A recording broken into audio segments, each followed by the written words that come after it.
আমাদের বাঙালি বাড়িতে ভাতের সাথে গরম ডাল আর তার সাথে আলু সেদ্ধ বা আলু ভাজা আমরা খেতে কিন্তু বড়ই পছন্দ করি। আসলে আমাদের ছোটবেলাতে তো খুব বেশি খাবার দাবারের তামঝাম ছিল না। আলু সেদ্ধ, আলু ভাজা, আলু পোস্ত বা একটু আলুর তরকারি, মাছের ঝোল, আলু পটলের ডালনা এই সমস্ত খাবার দাবারই প্রতিনিয়ত রান্নাবান্না করা হতো।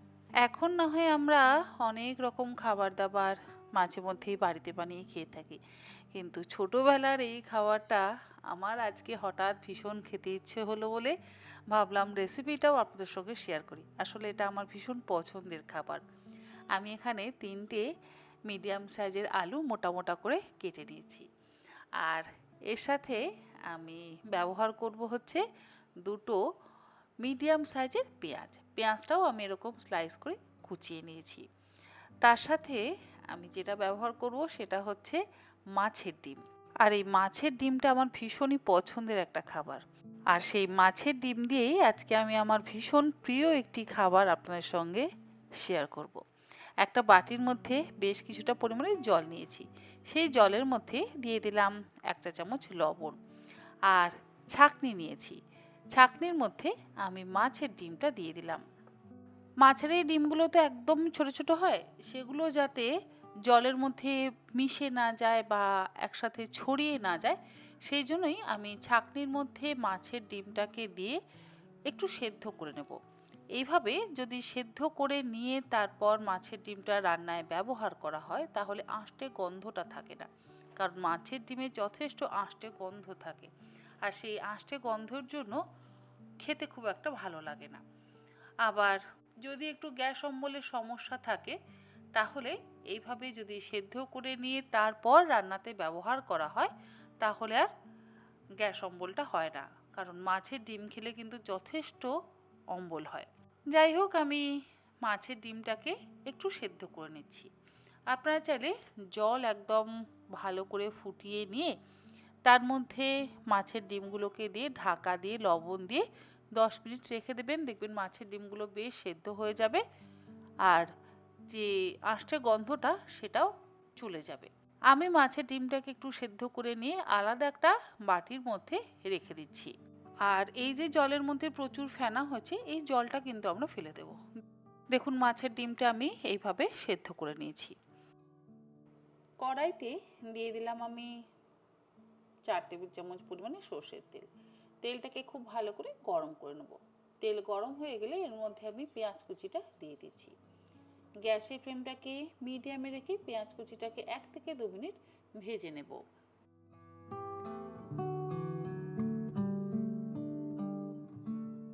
পেঁয়াজ কুচি কিন্তু খুব বেশি লাল করে ভাজবার একেবারে প্রয়োজন নেই।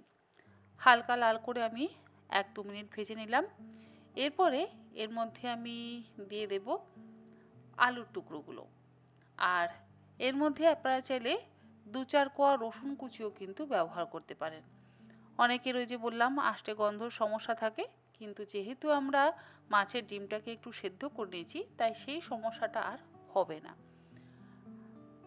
আলুর টুকরোগুলোকে দিয়ে এবারে গ্যাসের ফ্লেমটাকে হাইতে করে দিয়ে খুব ভালো করে ভেজে নেব।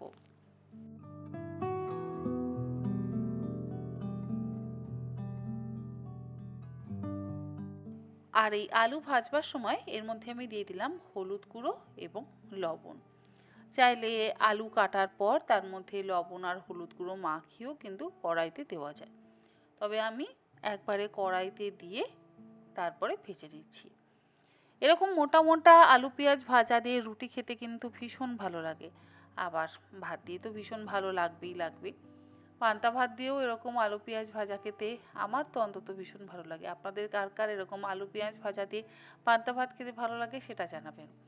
এবারে আলুটাকে খুব ভালো করে ভেজে নেব।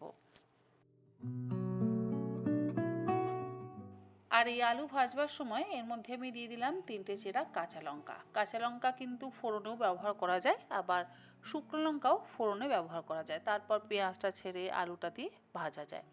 আজকে আর আমি শুকনো লঙ্কার ব্যবহার একেবারেই করছি না। কাঁচা লঙ্কাটাকে দিয়ে এবারে আলুর সাথে একসাথে ভেজে নিচ্ছি।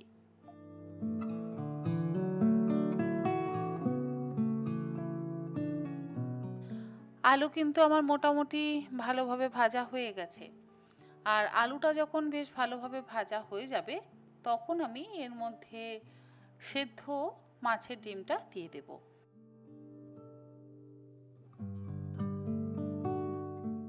মাছের ডিম সেদ্ধ না করেও কিন্তু আপনারা আলু ভাজার মধ্যে ব্যবহার করতে পারেন, তবে তাতে অবশ্যই আঁশটে গন্ধটা একটু বেশিই থাকবে। সেদ্ধ মাছের ডিমটাকে দিয়ে গ্যাসের ফ্লেমটাকে হাইতে করে দিয়ে 2 মিনিট ভেজে নেব। ভাজা হয়ে গেলে গ্যাসের ফ্লেমটাকে লোতে করে দিয়ে ঢাকা দিয়ে আমি কিছুক্ষণ রেখে দেব, ওই মিনিট 2-3 সময়ের জন্য। তাতে কি হবে, মাছের ডিমগুলো সুন্দরভাবে সেদ্ধ হয়ে যাবে আর আলুটাও সুন্দরভাবে সেদ্ধ হয়ে যাবে। এবারে ঢাকাটাকে খুলে নিয়ে ভালো করে একবার মিশিয়ে ভাজা ভাজা করে নিচ্ছি। তৈরি হয়ে গেল ডিম আলু ভাজা। রুটি দিয়েও আপনারা চাইলে খেতে পারেন, আর গরম ভাতের সাথে ডালও লাগবে না। একটুখানি যদি ঘি ব্যবহার করেন, তাহলে এই ডিম আলু ভাজা দিয়েই 1 থালা ভাত আপনাদের খাওয়া হয়ে যাবে। কে কে এরকমভাবে ডিম আলু ভাজা খেয়েছেন বা খেয়ে থাকেন অবশ্যই জানাবেন। আমার তো ভীষণ পছন্দের খাবার, এবং আমি মাঝে মধ্যেই কিন্তু এই খাবারটা খেতে ভীষণ পছন্দ করি। তবে অনেক দিন পর খাওয়া হলো। আপনারা অবশ্যই রেসিপিটা একবার ট্রাই করে দেখবেন। আশা করি আপনাদের সকলেরই ভালো লাগবে, বিশেষ করে বাচ্চাদের খুবই ভালো লাগবে। অনেকে মাছের ডিমের আঁশটে গন্ধের জন্য কিন্তু মাছের ডিম খেতে চান না, তবে এরকমভাবে একবার ডিম আলু ভাজা বানিয়ে খাওয়াবেন, দেখবেন একবার নয় বারবার চেয়ে চেয়ে খাবে। আর পেঁয়াজের সাথে এর মধ্যে যদি 2-1 কোয়া রসুন কুচি ব্যবহার করেন, তাহলেও দেখবেন খেতে কিন্তু অসম্ভব ভালো লাগবে। আজ তাহলে আসি, এরকম আরও অনেক পুরনো দিনে হারিয়ে যাওয়া রেসিপি নিয়ে আমি তন্নিশিকা হাজির হয়ে যাব তন্নির পাকশালাতে। আপনারা সকলে ভালো থাকবেন, সুস্থ থাকবেন। ধন্যবাদ।